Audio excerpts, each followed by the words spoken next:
Did a thrift store explode on you, or is this just a cry for help? I casually cracked open my pre-shaken can of lime soda, sending a sticky geyser exploding across her chest. My squad giggles. Harper's jaw clenches before she turns and flees to the girls' bathroom. So dramatic. I abandon my clique and follow her, sliding the heavy deadbolt shut behind me. Harper is at the sinks. She glares at me. Why can't you just leave me alone? I swear, it's like you're obsessed with me. Unbelievable. I stalk forward and aggressively shove her against the cold tiled wall. She gasps, squeezing her eyes shut. I fight the urge to shake her, and instead, I crash my lips onto hers. It's a desperate, bruising collision.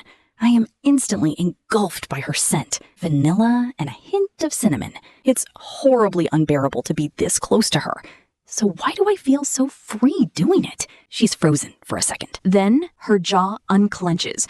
Her hands frantically fist into my uniform, pulling me flush against her.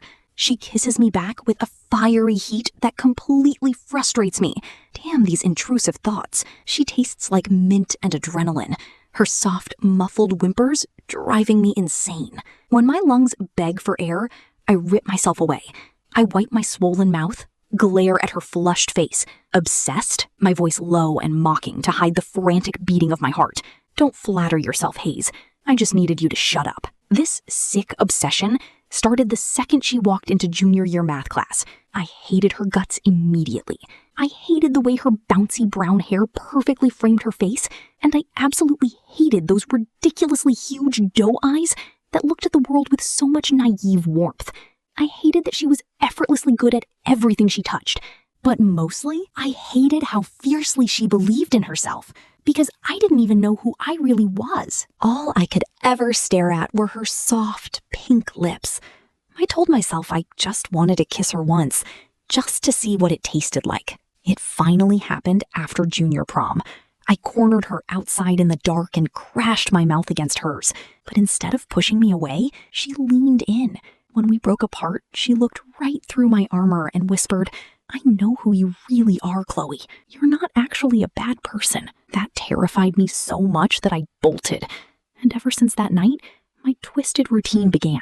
Once a week, I would ruthlessly bully her in public, just so I could drag her into the shadows. It's sickening how easily the lie slips into my skin.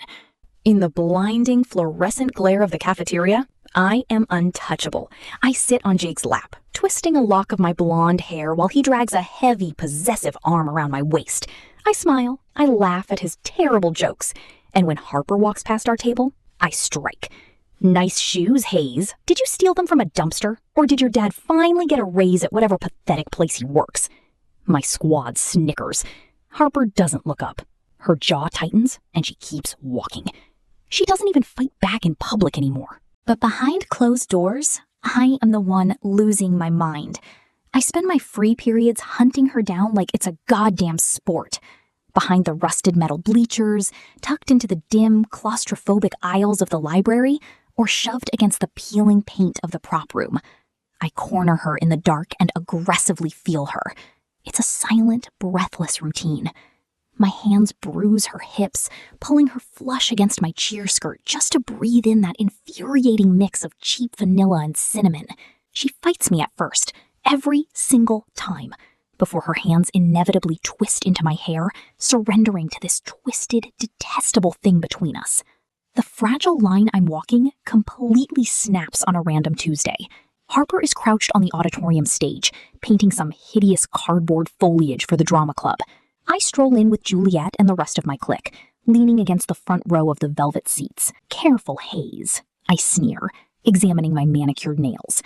Try not to get paint on your clothes, though honestly, a stain might actually improve that tragedy of a shirt. She pauses her brushstrokes, but ignores me. Before I can push her further, a guy steps out from the wings.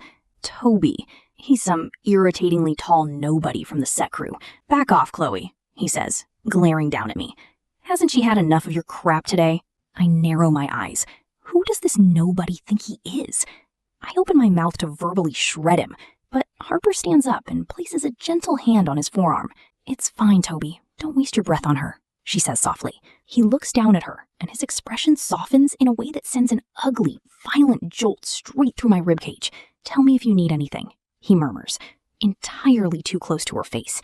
I'll still see you tonight, right? Yes, Harper replies, flashing him a bright, genuine smile. Tonight? My blood runs freezing cold, then boiling hot. My jaw instantly clenches so hard my teeth ache. I watch Toby walk away, my nails biting into the palms of my hands. I waited exactly 2 minutes. Go get us Diet Cokes, I tell Juliet, waving my hand dismissively. She rolls her eyes, but leads the girls out. The second the heavy auditorium doors click shut, I'm on the stage. I march straight up to Harper and shove her backward. She trips over a paint can, crying out as her spine hits the brick wall of the wings. The brush clatters to the floor. What the heck is your problem? She snaps. Who is he? I grit out, stalking forward until I trap her, slamming my hands flat against the bricks on either side of her head. That's none of your business. She tries to duck under my arm, but I slam my knee forward, caging her completely. I asked you a question, I hiss, my chest heaving against hers. What are you doing with him after school? Are you sleeping with him? She glares at me, her dark eyes defiant and stubbornly silent. It drives me absolutely insane. Answer me, I whisper, leaning in so close my lips brush the shell of her ear. Or I swear to God, Harper, I'll have the entire defensive line wait by his car. We'll see how much he wants to see you tonight when he's choking on his own blood. Her defiance shatters. The color violently drains from her face. No, Chloe, please don't, she begs, her hands frantically flying up to grip my wrists. Her voice is thick with pure panic. Are you out of your mind? We just work the same tutoring job at the community center. That's it. Just a tutoring job. It takes 3 seconds for the roaring in my ears to stop. I stare at her pale, trembling face, her fingers digging desperately into my skin. She is terrified of me. I slowly drop my arms, stepping back just enough to let the cold air hit the space between us. Good, I mutter coldly, smoothing down the pleats of my skirt, as if my heart isn't beating out of my goddamn chest. Keep it that way. Few days later, my hands are tangled in her bouncy brown hair, pressing her down against the dusty velvet seats of the empty auditorium. I'm kissing her senseless, drowning in the intoxicating mix of vanilla and cinnamon, until she suddenly shoves me. Hard. I'm not your secret phase. Either you look at me out there, or you don't get to touch me here. Say it, Chloe. What are we? I freeze. Panic, sharp and icy, claws at my throat. Admit it? Never. You're a delusional freak, I spit venomously, before turning on my heel and bolting into the hallway. The next morning, I expect her to be a shattered mess. Instead, she decides she's done playing my game. Between the second and third period, I see her leaning against the lockers, laughing brightly with Toby. She playfully swats his shoulder, her fingers deliberately lingering on his flannel sleeve. A blinding rage violently erupts in my stomach. She is doing this on purpose. I turn to Jake, letting my bottom lip tremble as I slip into my flawless, fragile cheerleader mask. Jake, that guy, Toby, he was creeping outside the locker room yesterday. He wouldn't stop staring at me. 10 minutes later, the hallway echoes with the sickening thud of a body hitting metal. Jake and his linebackers ruthlessly drive Toby into the lockers. I stand a few feet away, my arms casually crossed over my chest. That's what you get. My victory is instantly shattered.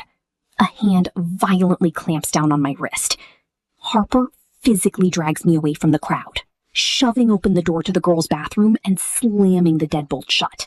She is completely broken, her entire body shaking with violent sobs. I can't take this anymore, her voice cracking in a way that makes my chest physically ache. I wish I never had to see your face again. The ugly jealousy flares up again. Over him? Are you seriously crying over some pathetic loser who can't even take a punch? At least being around him doesn't hurt. Everything you do just hurts me, Chloe. Furious, I lunge forward. I grab her by the shoulders and violently shove her against the cold tiled wall. My instinct takes over. I just need to kiss her into submission. I need to force my mouth over hers, swallow her protests, and silence her until she remembers only me. But as I lean in, I freeze. I look at her face. It is red, exhausted, and streaming with heartbroken tears. Her eyes are squeezed shut in agonizing defeat. For the very first time, the sight of Harper crying doesn't make me feel powerful. It pierces me straight through the heart. Crushing guilt of realizing how completely I have broken the girl I secretly love is too heavy to bear. My hands begin to tremble. Dropping my grip in total defeat, I hold back my kiss, turn around, and cowardly run out the door. A week drags by in agonizing slow motion. Maintaining my flawless public image becomes physical torture.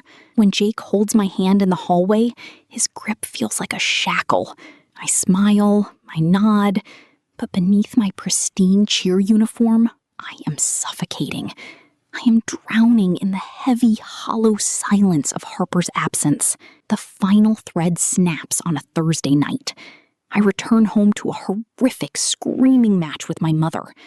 She stands in our immaculate marble-floored foyer, relentlessly tearing into my posture, my slipping grades, and demanding the absolute preservation of the Woolworth family perfection. Her words strike like physical blows. By the time I escape to my car, I am battered, exhausted, and pushed to the absolute brink of my sanity. I don't even remember the drive. I just know that at 1 a.m, I am climbing up the rusted trellis to Harper's second-story bedroom window. When I tap on the glass, she opens it, her dark doe eyes wide and instantly guarded. I crawl over the sill, my hands trembling. This time, I don't aggressively shove her against a wall. I don't try to kiss her into submission to quiet my own demons. Instead, the untouchable Chloe Woolworth completely shatters. I drop to my knees on her carpet and break down. I'm sorry. I'm so sorry, Harper. For Toby. For everything. I'm a monster. I know I am, but please. I blindly reach out, my shaking hands clutching the hem of her oversized t-shirt like a lifeline. Please, don't go out with him. Please, don't leave me. I can't breathe without you. She doesn't say yes. She doesn't explicitly say she forgives me, but the rigid tension in her body slowly melts. Harper sinks to the floor, wrapping her warm arms around my shaking shoulders and pulling me flush against her chest. I bury my face in her neck, breathing in that scent of vanilla and cinnamon, crying until I have absolutely nothing left. That night sparks a terrifying, beautiful new reality. We begin dating in the shadows. The following weeks are a dizzying montage of stolen, perfect moments behind her locked bedroom door. The tension fades into breathless, genuine laughter. I learn the exact spot on her collarbone that makes her shiver. She learns exactly how to touch me to make my mind go entirely blank. We spend our weekends tucked away from the world, wrapped in her cozy blankets, trading soft, breathless kisses until the hours completely blur together. I am no longer just addicted to her scent or the thrill of the secret. I am profoundly, irreversibly in love. Every soft smile she gives me, every time she gently rests her head against my shoulder, my heart beats a violent rhythm. I am more obsessed with Harper Hayes than I ever thought humanly possible. "Why do you always stretch like that?" Harper asked one afternoon, tracing the line of my calf as we lay tangled in her messy sheets. "It's ballet," I muttered, looking away, suddenly ashamed. "I used to dance. My mom forced me to quit in middle school. She said it was a weak, useless distraction from cheerleading and maintaining our image." Harper sat up, her doe eyes soft but fierce. She pushed her desk chair aside and pulled up a classical piano piece on her phone. "Show me, Chloe." "I haven't danced in years, Harper. I can't." "Show me," she whispered, pulling me to my feet. As I moved, trembling at first, then flowing into a desperate, long-forgotten grace, a breathtaking wave of liberation crashed over me. I wasn't a ruthless cheerleader or a perfect Woolworth. I was just free. When the music faded, I collapsed into Harper's arms, breathless and crying. "I can't do this anymore," I choked out, hiding my face in her neck. "I don't want to be her perfect puppet. I don't want to follow my mother's sick rules anymore. I just want this." But the real world caught up quickly. The very next day, Jake grabbed my arm by his locker. "Are you messing around with someone else? Every time I touch you, you flinch, and you never stop staring at that theater loser." My stomach plummeted. Paralyzing fear choked me. "Are you insane, Jake? She's a freak. You're my boyfriend. I'll prove it to you tonight, okay?" The true nightmare was waiting in my foyer when I got home. "Sit down, Chloe," my mother commanded, her voice absolute ice. She casually tossed a thick manila folder onto the mahogany table. "Did you really think I wouldn't find out about your disgusting little phase with the Hayes girl?" My blood ran freezing cold. "Mom, please." "Shut up. You are a Woolworth. You will cut off all contact with her immediately. If you don't, I will make a few calls, fabricate the financial records at her father's firm, and send him to state prison. I will destroy her family, Chloe. Are we clear?" I stared at her, utterly horrified. I knew her political reach. She wasn't bluffing. "Yes," I whispered, the word tearing my throat. I retreated to my pristine, dark bedroom, the walls of my golden cage violently closing in. I collapsed onto the floor, crushed by agonizing despair. In the pitch black, my phone screen illuminated the room. Incoming call. "Harper." "I'm sorry." I sobbed the empty room, choking on my own tears. To prove to Jake and to my mother's invisible spies that I was perfectly, flawlessly normal, I committed the ultimate betrayal. Friday's pep rally was deafening. The drama club was ushered to the center of the gymnasium floor to announce their upcoming play. I stood at the front of the cheer squad, my fake smile plastered on, acutely aware of Jake's eyes on me from the bleachers. "Watch this," Juliet whispered maliciously beside me, giving a sharp nod to the girls on the upper balcony. "No," my heart violently seized. "Don't." But I didn't say a single word. I just watched, completely paralyzed by my mother's chilling threats, as 3 massive buckets of bright, foul-smelling yellow mustard rained down directly onto the drama club. The entire gymnasium erupted in vicious, roaring laughter. The theater kids shrieked, slipping on the hardwood, completely humiliated. Harper took the brunt of it. Her clothes, her bouncy brown hair, completely ruined by the thick, degrading sludge. She stood frozen in the center of the court. Slowly, she wiped the mustard from her eyes and looked up. She didn't look at Juliet. She looked directly at me. The raw, devastating heartbreak in her dark eyes shattered my soul. When I chased after her into the empty corridor outside the locker rooms, she was shivering, clutching her ruined shirt. "Harper, please, Don't touch me," she cut me off, stepping back. Her voice was entirely devoid of emotion. It wasn't angry, it was just absolute ice. "You are a coward. You are dead to me, Chloe." She turned her back and walked away without looking back. My chest violently caved in. I knew right then that I had destroyed everything, because Harper had never, ever looked at me with such absolute, terrifying coldness. Without Harper, the silence in my life wasn't just quiet. It was a physical weight violently crushing my chest. The secret meetings behind locked doors evaporated. The breathless kisses that kept my heart beating stopped completely, leaving me shivering in a perpetual agonizing cold. I was going through severe withdrawals, starving for the faint scent of vanilla and cinnamon, entirely hollowed out. My carefully constructed, flawless world didn't just crumble, it rotted from the inside out. My perfect life was nothing but a suffocating prison. Walking down the hallway with Jake became a form of psychological torture.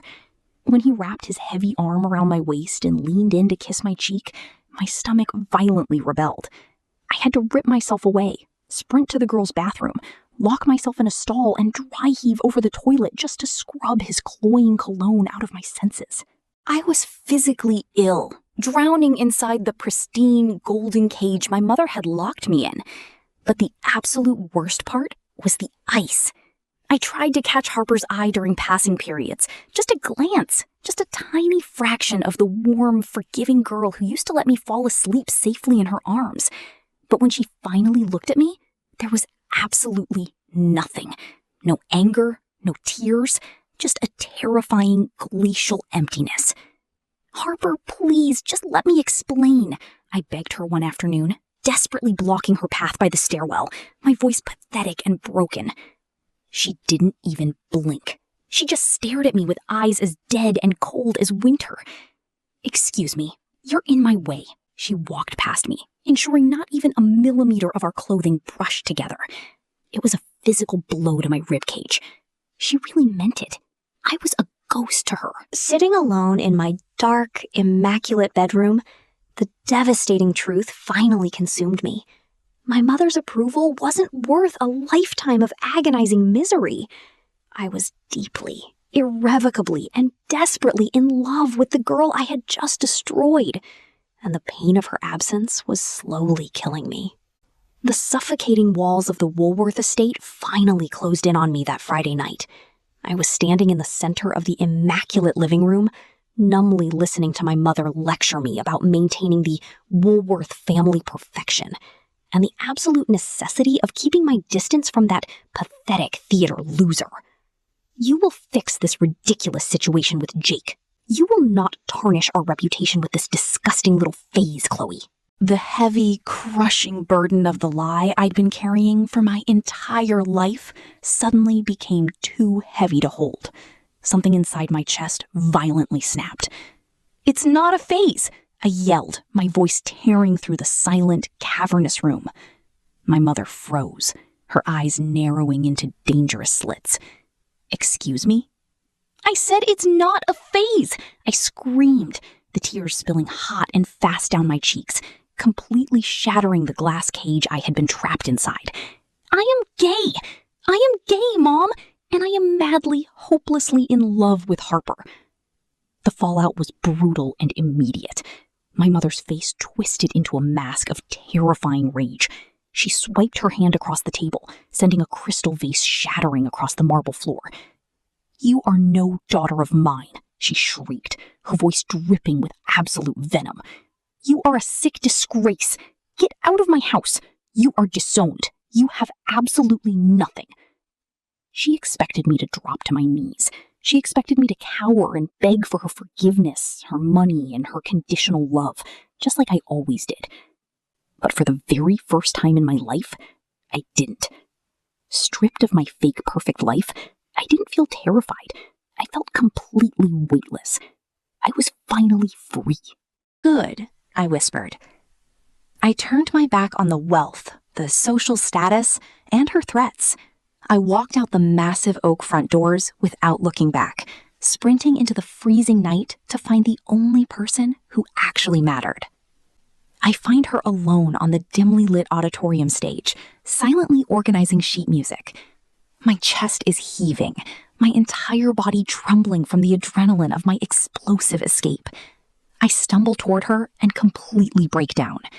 I lay every single card on the table, stripping away the last remaining pieces of my pride. My mother knew about us. I choke out, the tears hot and frantic on my face. She threatened to pull her political strings, to fabricate financial evidence and send your dad to state prison, Harper. You don't know what she's capable of. She is an absolute monster. I was so terrified.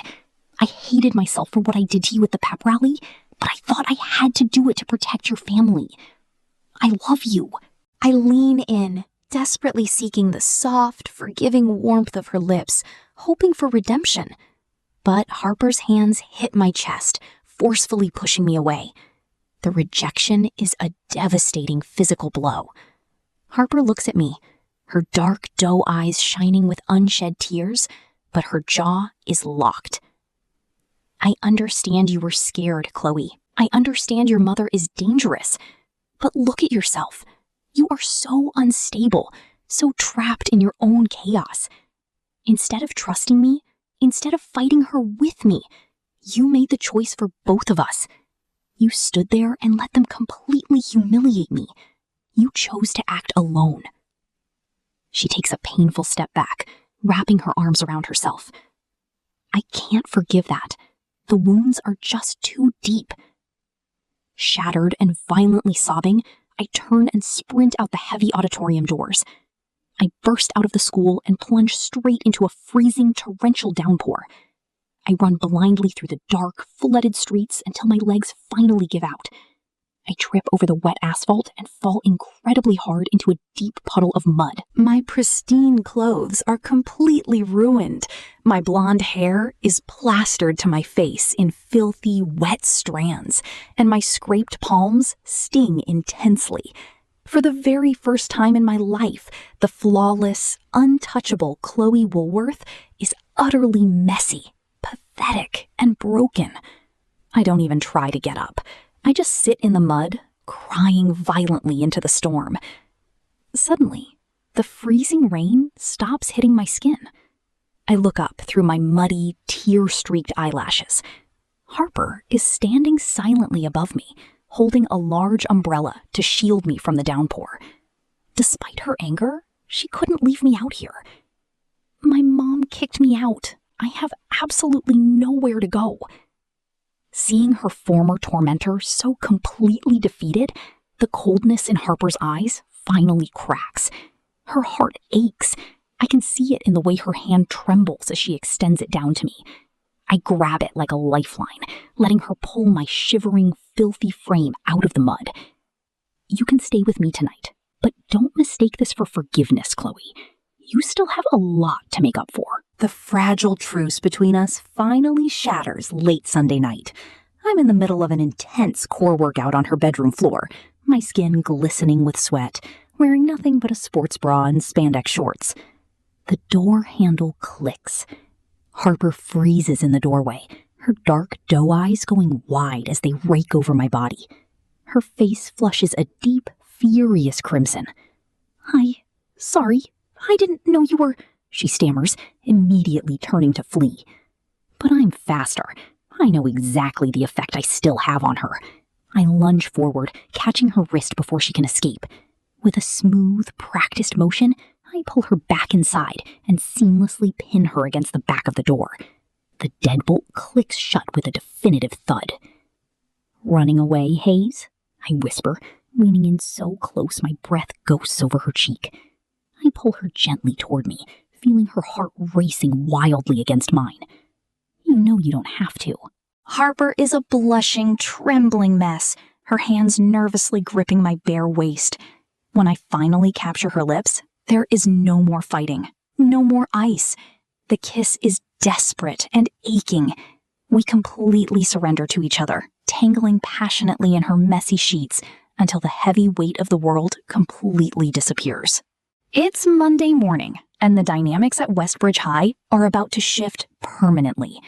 I walk through the heavy front double doors, having discarded Jake's suffocating varsity jacket for good. The main hallway is packed. Juliet and the cheer squad are gossiping by the lockers. Jake and his meathead friends are laughing near the water fountains. I don't care.